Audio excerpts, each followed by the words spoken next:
Petty sat at her kitchen table, the winter sun spilling golden light across the worn surface. Her hands wrapped around a mug of tea, she watched the frost creeping along the edges of the window and thought about the neighborhood kids she had helped for decades. Even now, she felt that pull to serve, to give, but something different stirred in her heart today, a yearning to do more, to create something lasting, something that could help people beyond her small circle. A community garden. She could see it in her mind. Rows of vegetables, flowers, benches, a place where everyone could come together. Her heart lifted at the vision, but a pang of doubt followed swiftly. How could an elderly woman like her, living alone with Maital, accomplish such a grand task? Maital, her youngest grandson, was perched nearby on the couch, headphones dangling from his neck, tapping away on a laptop. "Grandma," he said gently, noticing her distant gaze, "you don't have to do everything yourself. You should ask for help. People will want to join if you let them." Petty smiled softly but shook her head. "I know my doll, but I've always been the one helping others. It's not about asking for help, it's about showing them what's possible." Sarah came in next, yawning from her overnight shift, rubbing her eyes. "Grandma, are you planning something new?" she asked, glancing at the papers and sketches spread across the table. Petty nodded, excitement and nervousness mingling. "Yes, I want to create a garden, not just for our family, but for the whole neighborhood. People need hope, a place to breathe, to grow." Sarah frowned slightly, her exhaustion showing. "It's a big project, Mom.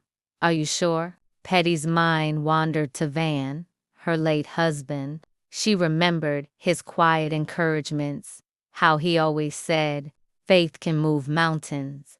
She whispered a prayer, committing her idea to the Lord, willing to trust that if she stayed faithful, the plans would unfold in the right way.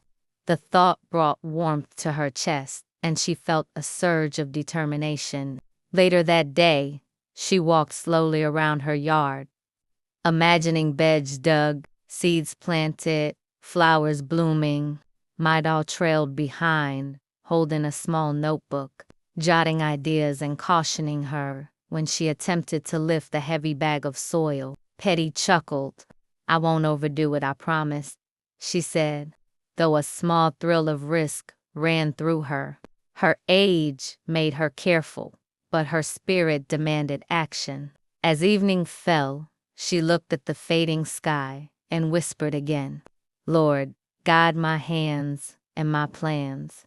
She didn't know exactly how it would happen, or the obstacles waiting around the corner, but she felt certain of one thing. She would begin trusting that each step, each small action committed to him, would lead somewhere good. And deep down, she sensed that this garden might just change everything for her, her family, and the entire neighborhood.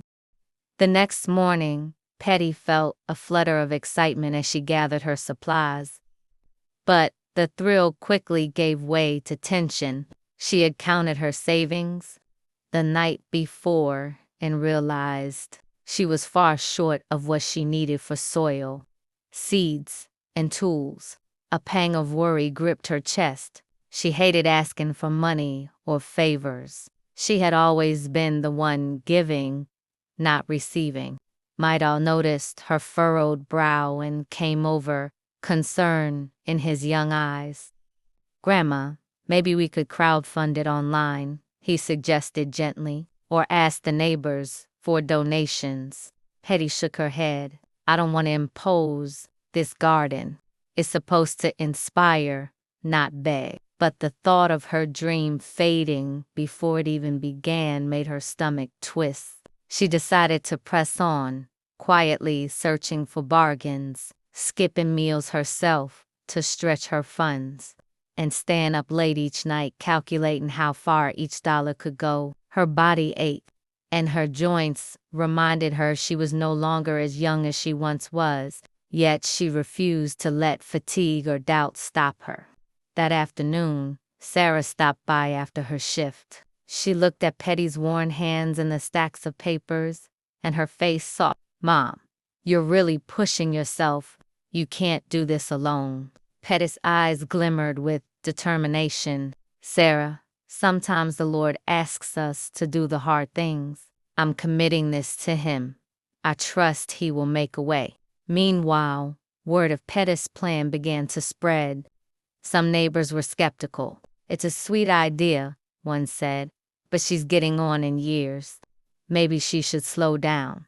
Others whispered doubts about funding and whether anyone would actually participate. Petty overheard snippets while walking down the street with my. Instead of discouraging her, it strengthened her resolve. She realized that commitment to God's plan didn't mean everything would be easy. It meant trusting Him even when the path looked impossible. By evening, she was exhausted, her body stiff, but her spirit soared.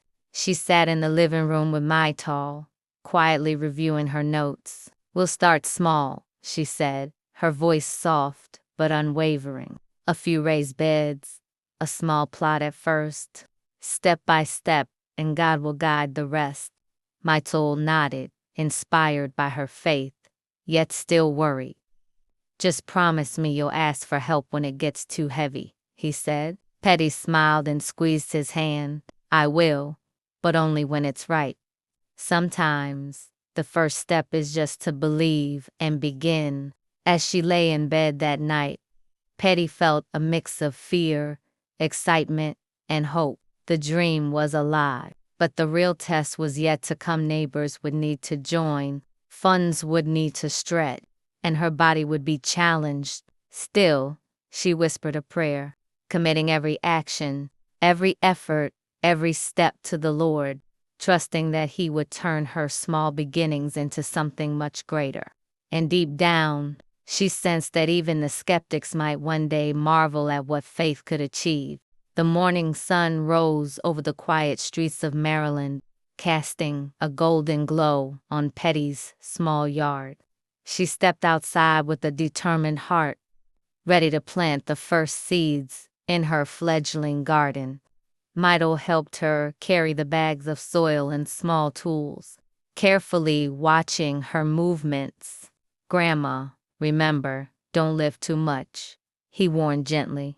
Petty smiled, appreciating his concern, but her hands were already in the earth, kneeling with the care of someone who had given love to generations of children. By midday, clouds began to gather.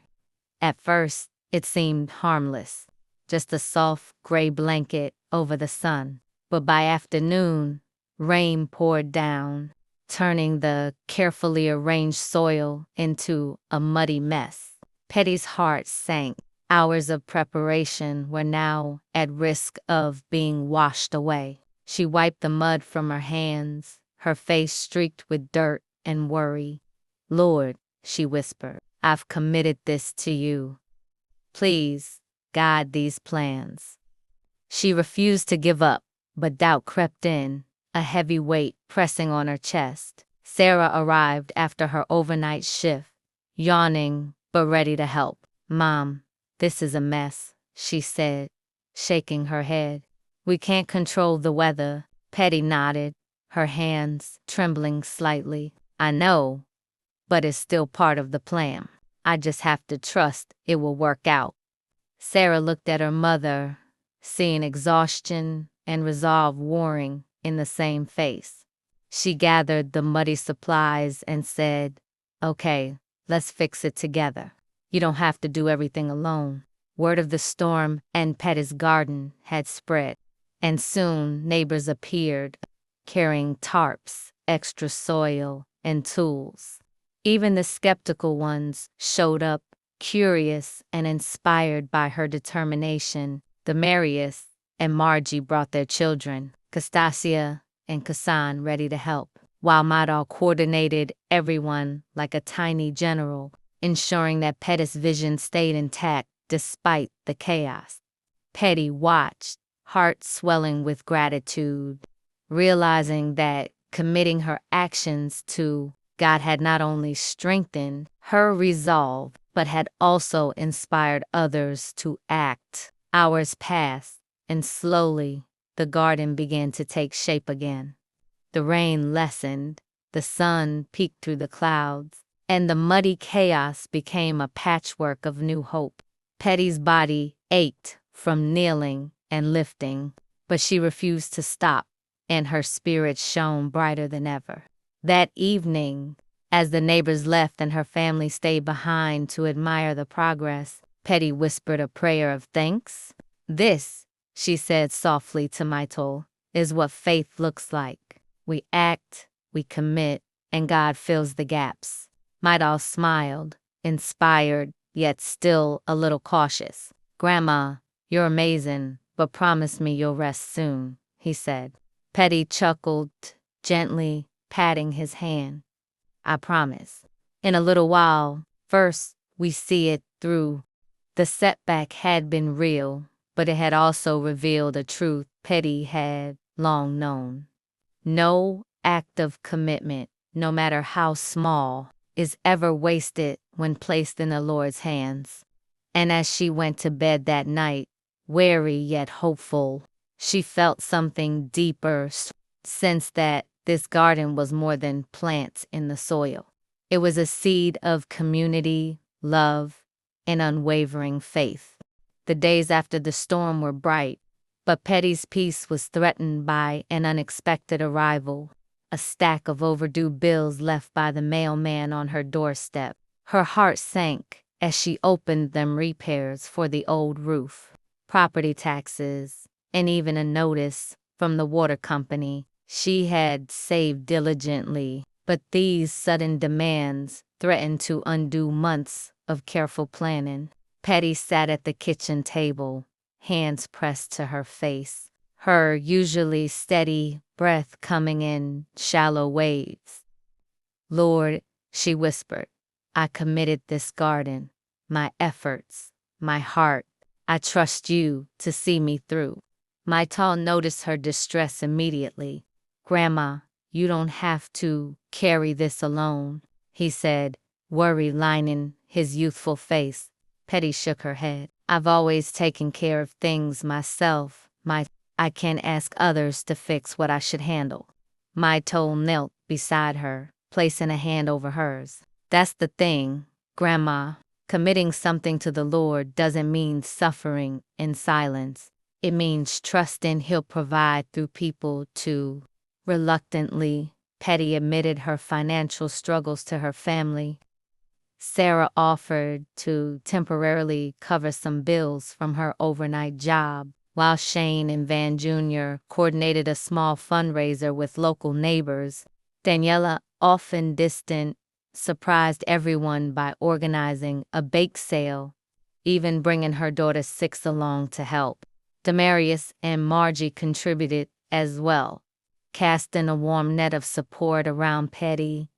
Even my usually reserved and absorbed in his tech projects, volunteered to sell small handmade crafts online, turning his digital skills into a source of income. Through these acts, Petty began to see the practical outworking of her faith.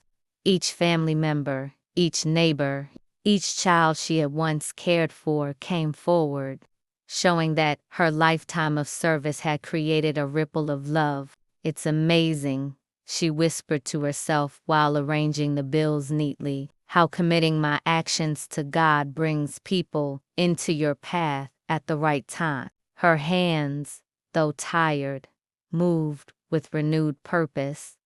She realized that relying on others wasn't a sign of weakness, it was an act of faith in action. By evening, a plan had formed. The bills could be managed, the garden repairs funded, and Petty could finally breathe. Yet, she noticed something more profound: the sense of connection, the shared joy in working together, and the subtle pride each person felt in helping someone they admired. It was more than money, it was proof that when actions are committed to the Lord, the results often exceed mere practical needs. Petty finally allowed herself a small smile, the tension leaving her shoulders. She looked around at her family and neighbors gathered in her living room, the children playing, laughter filling the space. I see now, she said softly, that every kind act, every ounce of effort, never goes unseen.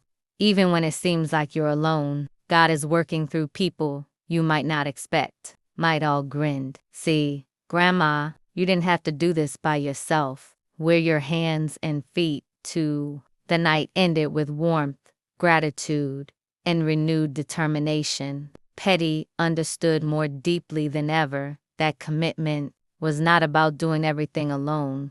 It was about dedicating your actions to God, trusting Him, and allowing His provision to flow in unexpected ways. The morning sun spilled golden light across Petty's backyard, glinting off puddles from the storm and illuminating the soil she had longed to see flourish. Today was the day her dream garden would finally take shape, but as she surveyed the uneven ground, her heart tightened. The project still required heavy lifting, moving rocks, planting larger shrubs, and erecting the trellis for the climbing roses. Petty hesitated, her body aching from years of hard work, the memory of the previous storm still fresh. She knew she couldn't do it alone. Mitzal appeared first, carrying a toolbox and a stack of wooden planters. Grandma, you don't have to climb or lift alone. Ask for help, he said firmly, but gently. Petty sighed, acknowledging the truth she had avoided for years. Slowly, she called the rest of the family. Sarah Shane, Van Jr., Daniela with 6, and even Demaria's, Margie, Castes, and little Cassette. Each arrived with tools, energy, and smiles, forming a circle of willing hands around her. Together, they began to work. Petty directed, guided, and shared memories of every corner of the garden she had envisioned. But she'll let others carry the heavier burdens. All handled the technical assembly of the trellis. Sarah lifted planters with ease. Demarius and Margie dug and positioned shrubs, while the children carefully placed flowers, laughing as soil spilled onto their small hands. Petty watched, a profound sense of peace washing over her. For the first time, she realized that the commitment she had made to the Lord wasn't just about her own efforts. It was about inspiring and allowing others to be part of His work. By late afternoon, the garden was transformed. Vibrant blooms reached toward the sky. Neat rows of vegetables promised autumn harvest, and the air was filled with the smell of fresh earth and new beginnings. Petty paused in the center of the yard, taking a deep breath, and felt a quiet joy unlike any before. She turned to Midal, who stood beside her, sweat on his brow but a satisfied smile on his face. You see, Grandma, he said, sometimes committing your actions to God means letting Him work through others. You did your part, and look what happened. Tears pricked Petty's eyes, but they were tears of gratitude, not sorrow. She looked at each family member, every smiling child, and realized that her lifetime of small, faithful acts helping neighborhood kids, tending her garden, loving unconditionally had created a network of people ready to act, to give, and to uplift. It was a living testament to the power of trust and dedication. As the sun dipped below the horizon, the family gathered for a small meal in the newly finished garden, candles flickering, laughter mingling with the soft evening breeze. Petty raised a quiet toast to faith, to family, and to the Lord who makes all our plans succeed. when we commit them to Him. Everyone echoed her words, hearts full, smiles wide. Petty leaned back in her chair, feeling more vibrant than she had in years. Her body was tired, yes, but her spirit soared. She had learned a truth far greater than any practical success. Real fulfillment comes from committing your heart and actions to God, trusting Him completely, and embracing the love and help He sends through those around you. The garden was beautiful, but the deeper harvest was the strengthened bonds, the shared joy, and the realization that her life of faithful commitment had blossomed into something far beyond her imagination. The story closed on Petty, surrounded by love, hope, and a flourishing garden, proof that when you commit your actions to the Lord, your plans truly succeed.